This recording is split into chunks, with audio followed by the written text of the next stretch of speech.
I've been so excited to talk to you for a million reasons, but there's a joy and an awe in meeting someone who is as curious and obviously as invested in how we think about the questions of faith and science and compassion right now. So thank you so much for sitting down with me. Tell me about the littlest you. There was a you a long time ago that wasn't even sure that science was going to be your career, but you must have had a sense that the life of the white coat might be for you. It took quite a while, actually. Yeah. I grew up on a small farm. My father was a drama professor. My mother was a playwright. There was a lot of music. There was a lot of theater. There was no indoor plumbing.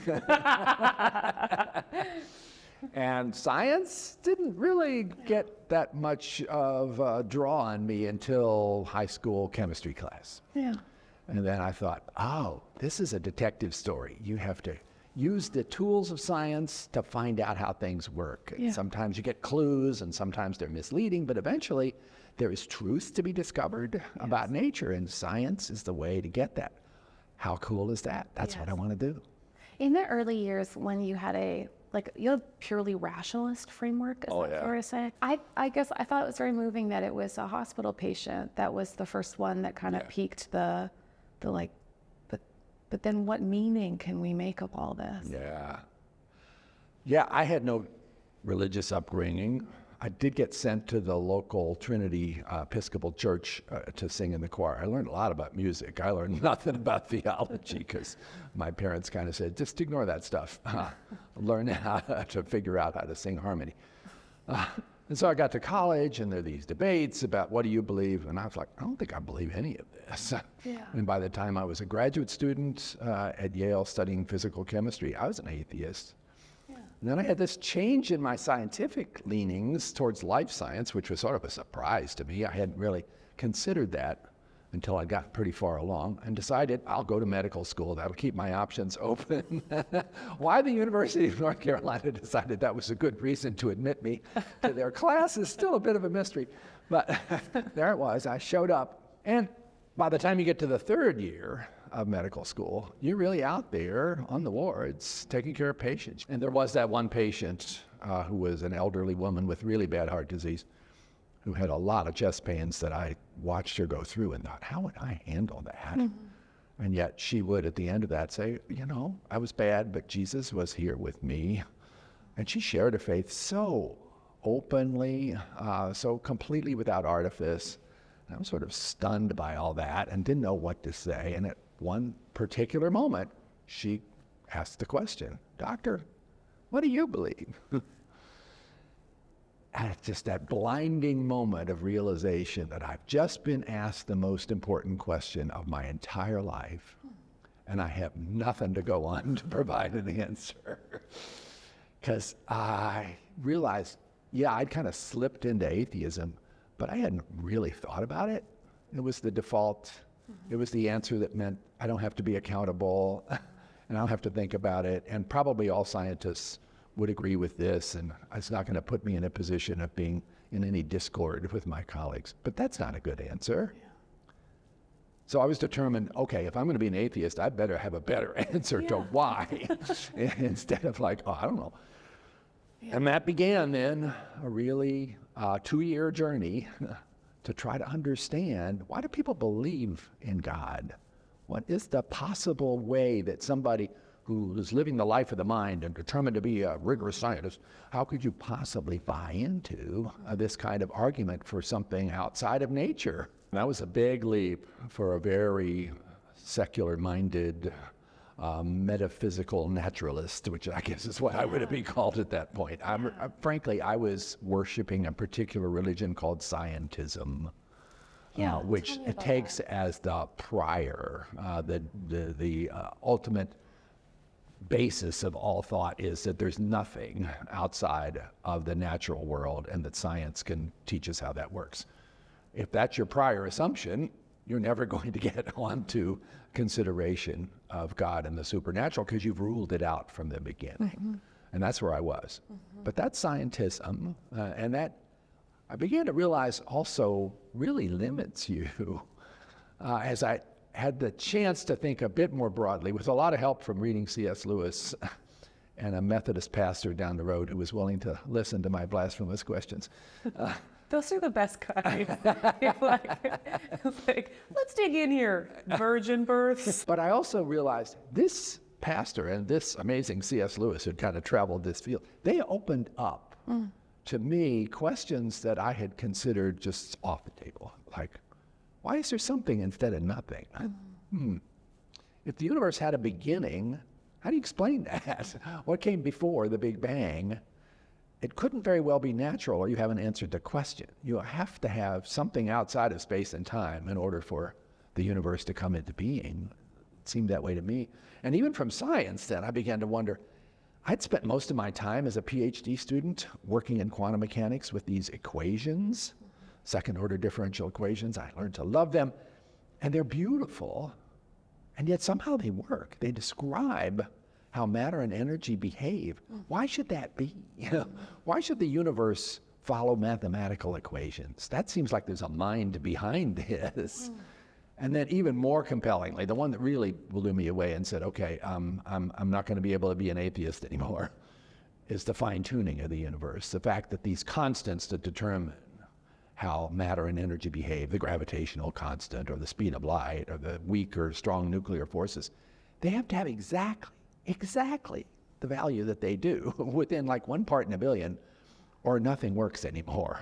You won't have a universe that has any interest. It'll just be some particles flying apart and nothing more than that. We're on this incredible knife edge of improbability. About that time, I really got fixated on morality and on the moral law. And of course, Lewis helps a lot with that. Yeah.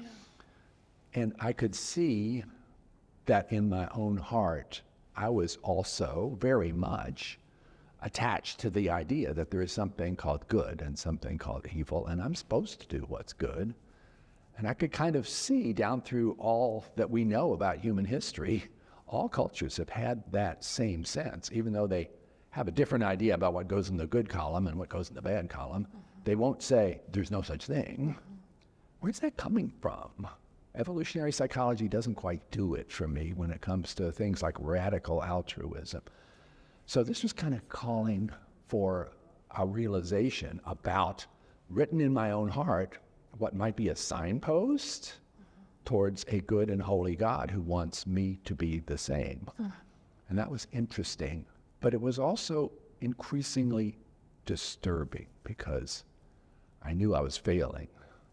If this really is a signpost to God, I am failing to live up to that calling that God has put on my heart. And just as I began to imagine a God who cares about me, it felt like that God is probably angry at me, or maybe getting more and more distant. And then I met Jesus. Because I'd never understood that part. I thought Jesus was a myth. I didn't realize there was all this historical evidence, compelling evidence. And then it all fell together. Okay, I am a sinner. I am somebody who does things that I know are wrong, although I try to give myself excuses when I do that. Yeah. But Jesus is there to make it possible for me to still have a relationship with God. Now I can see how this all makes sense as a rationalist, but it allows me to step into a place I never could have without traveling that path. So I was 27, and I decided, I can't prove this, but I sure can't turn back. I'm going to make that leap into becoming a person of faith, a follower of Jesus. I remember that in college, we sometimes give ourselves seasons where we let ourselves have questions that we don't entirely know the answers to. And especially the smarter we get in one area, I find professionalization in any capacity has often taught me to feel embarrassed about things that I know enough to know that I don't know enough about. And so, even as a religious historian, I've gotten very comfortable with the arguments that I know. I'm good on sources, but I find that sometimes it's really embarrassing and wonderful to go back to these sort of primary, terrifying questions of how would we even decide? that things have met the criteria of belief. And so it's kind of a wonderful thing to, when I hear how much your scientific mind, you allowed it to be fully interrupted by the implications of the spiritual questions you were asking. It takes work. It does, but the work often pays off. I mean, I hope I didn't present this as, okay, I got it all resolved at age 27 and I never had another doubt. But it was dominoes doubts are in a part of way. That the doubt led to another question, and the Exactly. question led to another set of kind of, I don't know, we kind of try to get to the doubts we want to live with, I think. Right. Why does a loving God allow terrible diagnoses like the ones that you have had? And I have a recent diagnosis of cancer as well. And why does this make sense? Yes. That is a hard one. And for me as a physician, especially having had the chance as a privilege to walk alongside people who've been stricken with terrible diagnoses that they did nothing to bring on themselves, and try to figure out, how does one make sense of that? Well, everything happens, as you say. And I don't know that you totally can. There are things you can derive from that, but it's not going to all fall into a neat little package. No. And I guess it isn't supposed to. Yeah. I love collecting descriptions of the kind of wisdom of only partial knowledge. And I just find the right language around it kind of really beautiful. And one I read the other day that was describing the way that Abraham Lincoln had tried to make sense of the death of his son and live with courage in light of what he knew. And his biographer described it as the delicate fruit of a lifetime of pain. And I thought, delicate fruit is a beautiful way of those little bits of wisdom we get, where we do know a couple really true things, and then the rest is just like garbage and uncertainty. I find that the way we sift has been you've been sifting your whole life. As have you. I like the delicate fruit because it doesn't overstate that this is all, champagne and roses. Learning from suffering is a hard thing, but there's somewhere in there that delicate fruit. I think that is right. One of the most frustrating things I think about trying to be a person who appreciates both faith and science in an American context is that there's been at least 100 years now of culture wars that pit them against each other. And it seems like a lot of what you have to do as a person of faith who's also, say, like the country's leading scientific mind is you have to talk people into that. I'm sure that's just like part of your endless bio. Do you think institutional mistrust now is the primary obstacle of how people of good faith across difference can start to even have like neutral categories again? Boy, there's a lot to unpack there, and it does go back more than 100 years. Science was considered a form of natural theology, and the word scientist didn't get invented until the 1800s. But something along the way, and there were several parts to that. There was certainly Darwin, which was troubling to some, but not all. A lot of Christians said, oh, hooray, we have discovered the answer to how this all came to pass. Isn't that wonderful? Isn't God amazing? This elegant process of evolution made it possible for this diversity of wonderful things all around us and ourselves. Yeah. And hallelujah, and thank you, Lord. But at the same time, there were other movements, particularly in the South, that were focused more on literal interpretation of the Bible as the only acceptable way, going a long way from what maybe St. Augustine would have warned us about back in 400 AD, about not trying to turn Genesis into a science book. Ellen White with the Seventh-day Adventists really coming forward with the very strong argument that this was literal and that therefore there's a young earth and that everything we can see in the fossil record and geology is a consequence of the flood, which then became much more of a positive, embraced attitude by conservative Christians. And then we had Scopes trial, which Yes. just left this The year long was residue. 1925, and on a 100 years hot ago. day in Dayton, Tennessee. I'm always really good at this lecture, mostly because you can get students to act it out. I mean, I think if you watch a late night talk show, that a lot of people imagine that science that has always been at odds. And then to realize that this is just like part of, it's kind of become like a kind of an unnecessary Punch and Judy show. And somehow we seem to like those. So if somebody says, yeah, it's irreconcilable conflict, we're like, yeah, let's hear about that. As opposed to, wow, there's a remarkable complementarity and harmony that's possible to discover. And there's plenty of places where there's active, vigorous dialogue and disagreement about exactly what the answers are, but nothing that you can't see a path forward to resolve. And that's not what people hear. And it's partly because in our culture, it's the extreme voices that get the attention. So we have the angry atheists saying that religion has been a terrible, damaging influence and we should just stop it. Yeah. And we have on the other side fundamentalist Christians who are saying, if you don't believe in a young earth, you're going to hell. And those scientists are all involved in a conspiracy. They know evolution isn't true. They're just trying to kill your faith. That'd be a lot of work. And come on. I wonder if you could have ever imagined that the response to COVID would be such a shocking catalyst for this divide. I didn't, Kate.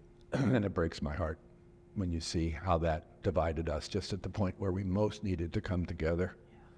I was naive about, I guess, the strength of cognitive bias that can kick in even in a circumstance that's life or death. Yes. And where the science is just really clear. With vaccines, for instance, the vaccines that got developed in those 11 months by an amazing effort on the part of thousands of people who were working 100-hour weeks, he included, to try to coordinate all of this and do something that previously had never been done in less than 5 or 10 years and usually failed anyway. And to, in those 11 months, to come up with these mRNA-based vaccines and test them in really rigorous, randomized, double-blind trials and prove that both the Pfizer and the Moderna vaccine had 90 to 95% effectiveness in preventing serious disease and a very good safety record. I mean, the data was absolutely beautifully clean and clear. I had prayed so hard about this and done everything I could scientifically, and I felt like it's been answered. We are going to be able to actually save all these lives that are still at risk. I confess I cried like a baby that night. But then 50 million Americans said, not for me. And a lot of it was sort of, unfortunately, built on that ground of distrust about science. And the group that was most likely to say, not for me, were white evangelical Christians. I'm a white evangelical Christian. Those are my people. And to see that happening with answers like, well, this doesn't feel like God's plan, or maybe there's something suspicious about what's in those syringes, or maybe this is the mark of the beast. I just was stunned to see that happen. And as much as various leaders in the church tried to turn that around, but I'm not sure how much it actually made any difference. People were so dug in. It was also a reflection about how our church communities, our spiritual communities have been so contaminated with politics. Yes. Because that was the other big driver. Somehow science seemed to be attached to the left and faith seemed to be attached to the right. Does that make any sense? Why should those topics, faith and science, have a political allegiance as a requirement for whether you're going to be really part of the club? But the bottom line here is this was not just this time an unfortunate social disagreement. No, it was not. It was life or real death. life consequences in which, was it, it was 1 million Americans died. 1.3 million died. Of those, 234,000 people who basically turned down the vaccination. A lot more people turned it down than that, but those are the people who lost their lives as a result. Those are all people in graveyards. That's 4 times the number of deaths in the Vietnam War, unnecessarily, lives snuffed out by a virus that we should have thought of as the enemy, because somehow we figured out that there were other people around us who were the enemy and we shouldn't trust them. Yes. I am stunned that such a thing is possible in the most technologically advanced country in the world. I really thought from a religious perspective that one of the things we would feel most connected to is the experience of the weak and the suffering. I would think. And some of the followers that I had gotten, for instance, on Instagram, in being part of evangelical communities that I care about, then you could see an immediate backlash around just, I was, being immunocompromised at the time. And Christians have been such a historic part of the development of hospitals around leper colony, sheltering people who no one wants the trouble. Yeah. to touch. Regardless of what's happened, it's really had the effect of having an accidental or deliberate cruelty. It was a brutal time for everybody to be sick. It was. So it just felt so odd to feel the very Darwinian attitude about who gets to survive. That was like conversations that we had early on about the elderly, like those blew me away. They blew me away. Yeah, and they still do. I got to tell you, Kate, I am deeply troubled about what's happened to our nation, our world in this regard, in 4 areas that you would have thought would be anchors that we could depend on in a storm and in troubled times. First of all, truth. We have to kind of agree that there is such a thing as truth and try to seek it out. Second of all, science as a means of discovering truth about nature. Distrust of science has just gone way up. Just at the moment where I think historians would say what science did responding to COVID was probably one of the most amazing achievements ever by humanity in the face of a crisis. And then what's happened to our faith communities? How have we ended up, as you say, becoming so hard-hearted in some cases and participating in a lot of the vitriol that's directed at people we just don't agree with, as opposed to, come, let us reason together. Yeah. And let's hear what you have to say, and I'll tell you what I have to say. And then the 4th thing is trust, because you can have the other things working, but if you can't figure out how to trust each other appropriately and how not to trust information that's actually wrong, Yeah, let's then talk it's about not going to go anywhere. Let's talk about kinds of trust. Layers of untruth. You have some nice categories that I really liked that I thought people might want to think with you through about. That when we're trying to evaluate a truth claim, that maybe there's some categories we might be able to use. Yeah, because that's where a lot of the confusion happens. When somebody says, well, that might be true for you, but it's not true for me, when is that okay? Yeah. If it's about an established fact, like, yes, the earth goes around the sun, not the other way around, I'm sorry, that's got to be true for you and me. And it doesn't care how you feel. True for all of us. Exactly. If it's like, well, dogs are better pets than cats, sure, we can disagree on that. That's an opinion. That enlivens our social discourse. That's okay. Yeah. What happens is those categories gotten all blurred. And especially in social media, somebody will put forward some statement without providing evidence. Oftentimes there isn't any. And then it goes viral. And pretty soon, it's somehow shoved into the category of established fact when it doesn't belong there. And alternatively, something that is an established fact gets attacked because somebody doesn't like it.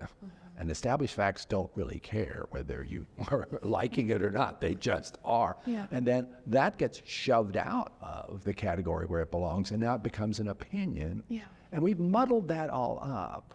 You had some, I think I have the list of, because I think, I can't remember if you or I added the one saucy word in this list, but it had word, here we go. kinds of truth. You had ignorance. And that is not being stupid. That just means you weren't, Genuine you didn't have access to the information. It's an honest unknowing falsehood.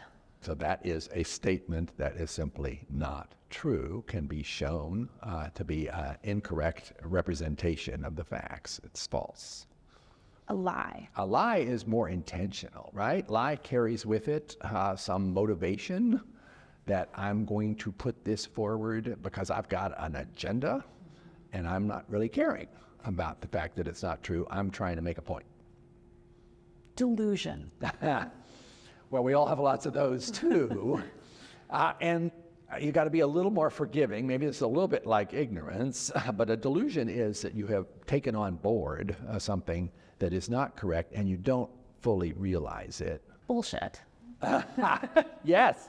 This is where you are basically spreading about information with no interest at all about whether it's true, which is even more hard to forgive. And most of marketing is like that. Yes.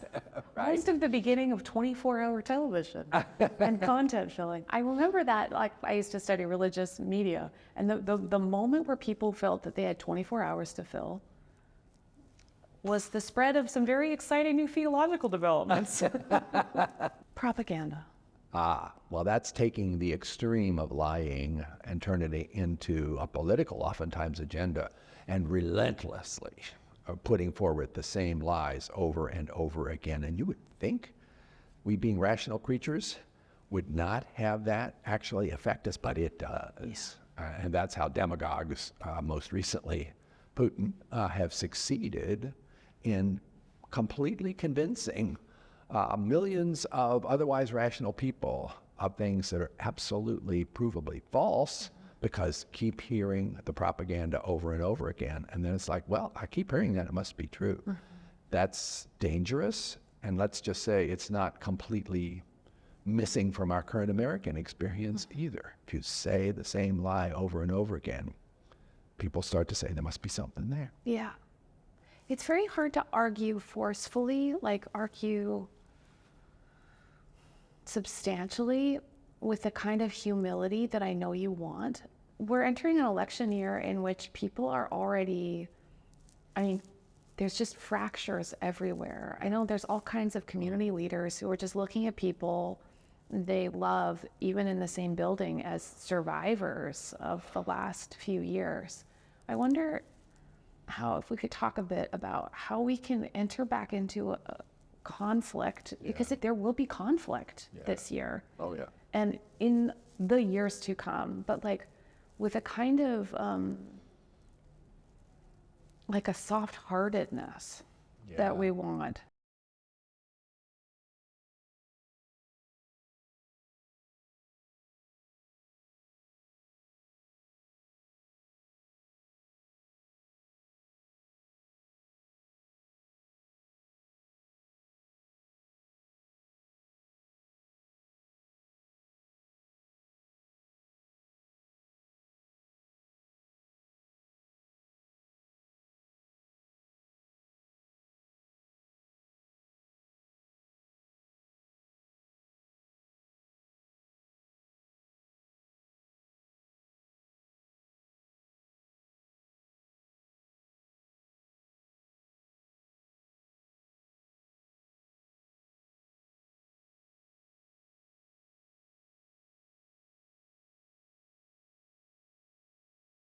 First of all, I think that means all of us, especially if we're people of faith, to get back to our anchor of what it is that are supposed to be our fundamental values of loving your neighbor and loving your enemies. Yeah. And seeking out opportunities for love and grace to fall down over all of these issues in a way that will bring us to a place where we can actually love each other again.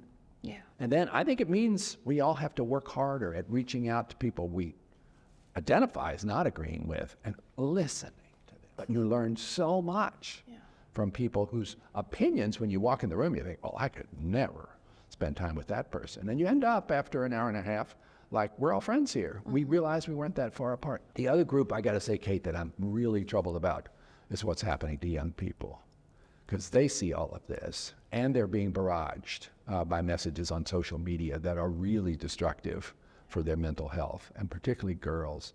When you see the increase in anxiety and depression and suicidal attempts, it is deeply troubling. Yeah. Or we're not getting the next generation ready to be able to help. Mm-hmm. And then I think ultimately, while we can't convince our current leaders to start being winsome, I think, are as voters, as part of this society, we should be putting more emphasis on character for the people that we're putting in charge of important institutions. It's and my son's prayer every night. Pray for He goes like, he was like, "Dear God, please help everyone have good personal qualities if they run the government." And I don't know exactly how he settled on those words, but I think it's such a good prayer. He has got insight that I wish was more broadly spread across the country. It isn't good enough to say, well, it's just a mean person that's going to protect my needs. Yes, my bully is my protector. Yeah, that's not what we need right now. So all of that, I try in this book I wrote called The Road to Wisdom, talking about faith and science and truth and trust. It can't just end with a depressing diagnosis. And I think there are plenty of things that we can do, but we have to individually see that as something that falls on our shoulders and not just expect somebody else to start behaving better. One of the things I find overwhelming when trying to figure out how to engage is it's so rarely like a one issue conversation, because most people now are so densely networked with other people who have like a cluster of issues. And then you thought you're going to have a discussion about vaccines. Now you're having a discussion about the postal system and its efficacy. And now everybody's out of their league. And I guess one thing that's kind of helped me a bit is I think about an institution that I've experienced a betrayal of trust inside. Like I've had a very difficult time in the healthcare system. I had a really difficult experience in particular with the informed consent process with my clinical trial. And I look back and I think I was unfairly treated because there were a set of incentives that swayed it away from me, and I should have gotten better care. When you can see a moment of institutional evil, and it doesn't have to be people of bad character, just a process working the way it typically does, and it's not for your good, there's a heartbreak at the center of that. But instead of just saying neutral in my mind, like hospitals or doctors, I can feel heartbreak. And that heartbreak helps ground me in a place of a little more compassion when somebody has their own kinds of heartbreak with institutions I would otherwise see as neutral. Like when people tell me their church stories, they break my heart. And also I'd really like people to continue to participate meaningfully in trying to make the church a beautiful home for everybody. And how do we deal with those moments where institutions have failed us without sort of doing a sweeping dismissal of their value? Because we depend on those institutions, flawed though I can't be like, I guess I'll make my own drugs now. Yeah, right. I'll go off into my garage and take out the pipettes. How do we use those moments where institutions failed to try to make them better? Because I think you know the data here that the public view of institutions across the board has plummeted. And some of that's earned, but some of it is just general attitude. Oh, it's an institution. I don't trust any of them. And that part is dangerous. People like Yuval Levin, who writes this book about how dependent we are as a culture for our institutions to be successful, says if there's really this kind of distrust, we got a problem and we got to figure out how to deal with it. And institutions that have screwed up should be ready to say so and apologize and then try to fix themselves and not ignore it either. But that's another part of the malaise that we seem to have right now. And then we get more fearful because then who's going to take care of us? Well, right. I always want to go through all the categories of the things that we rely on when I'm trying to talk people into how fragile we are. I don't want to talk them into how anxious we should be, but just how interdependence is actually woven into our everyday lives in a way that we need roads, we need bridges, we need doctors, we need teachers, we need mail to go somewhere when we put it in a metal box. And in every turn, we forget that our contingency is just like, that is a fact. And the fact of it needs to then weave its way into a hope that we can stitch together something that is that's going to hold all of us together. We have more that we could be doing as a community to invest in the good stuff instead of just tearing the whole thing down and saying, I'm checking out. It's not a sexy time to be pro-institution, though, Francis. And I always find myself saying it. I'm like, I'm pro-institution. And it's like, wah, wah. And I'm like, I don't really have a choice. I don't think any of us have a choice. Yeah, we can demand that the institutions be better at what they do, but to basically say, well, just tear them all down, that leads to chaos and tragedy. Yeah. So once again, I'm afraid I kind of come back to it falls on all of our shoulders, yours, mine, and everybody else, to try to diagnose what's wrong and then become part of the solution instead of just railing into the darkness about it. Light a candle instead. There's a lovely blessing that you really liked, and I wondered if we could use that as a benediction for this conversation. I would love that. You have a beautiful blessing from Benedictine nun, Sister Ruth, and I'm secretly hoping you'll read it for us. I would love to. Many people call this the fourfold blessing, and a lot of people think it came from St. Francis, and it sort of seems like it would, but no, this was the Benedictine sister. 4 parts. May God bless you with discomfort at easy answers, half-truths, and superficial relationships, so that you may live deep within your heart. May God bless you with anger at injustice, oppression, and exploitation of people, so that you may work for justice, freedom, and peace. May God bless you with tears to shed for those who suffer from pain, rejection, starvation, and war, so that you may reach out your hand to comfort them and to turn their pain into joy. And then, may God bless you with enough foolishness to believe that you can make a difference in this world, so that you can do what others claim cannot be done. I love that. Thank you, God, for the foolishness that we are occasionally given to try to take on something that everybody else says, oh, no, that's hopeless. It's only hopeless if we let it be. Thank you for being so recklessly hopeful. It has been a joy talking to you. And to you, and I think you got a little of that character yourself. So it's been a wonderful conversation. And thank you for everything you're doing to help these kinds of thoughts get spread out there to all those who are listening. Thanks for my vaccine.